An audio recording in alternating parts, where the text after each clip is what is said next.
নমস্কার। আজকে আমরা শুনব শ্রী শ্রী সারদা মায়ের অমৃত কথা। লোক শিক্ষায় শ্রী শ্রী মা। লিখেছেন আশাপূর্ণা দেবী। তার জীবনী, তার বাণী। লোক শিক্ষায় শ্রী শ্রী মায়ের অবদানের কথা ভাবতে গেলে প্রথমেই মনে হয় মায়ের আশ্চর্য সুন্দর জীবনখানিই তো একটি সর্বজন শিক্ষণীয় অনবদ্য পাঠ্যগ্রন্থ।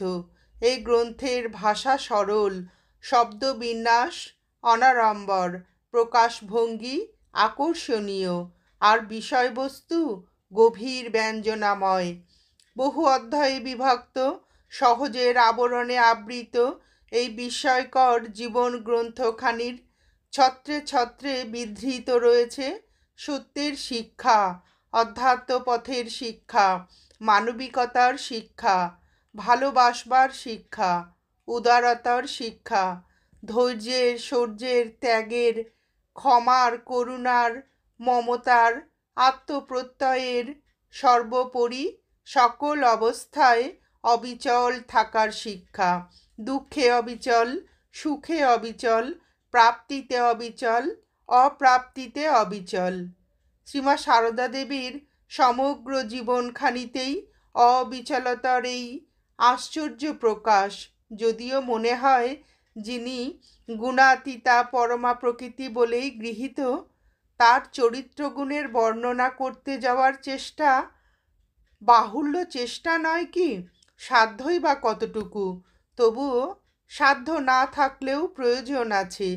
মাতৃনাম আলোচনায় আমরা ধন্য হই, পবিত্র হই, আর তা থেকে যদি এতটুকুও শুভ প্রেরণা আসে, সেটাই আমাদের পরম লাভ। যুগ বদলায়, সেই বদলের সঙ্গে সঙ্গে সমাজের চেহারারও বদল ঘটে। চলতি যুগ বিগত যুগের রীতিনীতি, আচার আচরণ আঁকড়ে বসে থাকতে পারে না।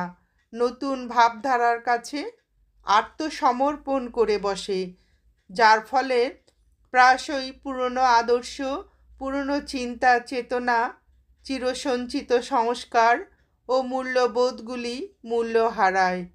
কিন্তু মানবিক ধর্মের যে মৌল গুণগুলি মানব চরিত্রের চিরন্তন আদর্শ হিসাবে স্বীকৃত হয়ে আসছে, তার কোনো পরিবর্তন হয় কি? তা তো হয় না। ক্ষমা, ত্যাগ, সততা, সত্যনিষ্ঠা, দৃঢ়তা, মমতা, সাম্যবোধ, মানবপ্রেম, এইসব গুণগুলির চিরন্তন মর্যাদার ভূমিকায় স্থির থাকে।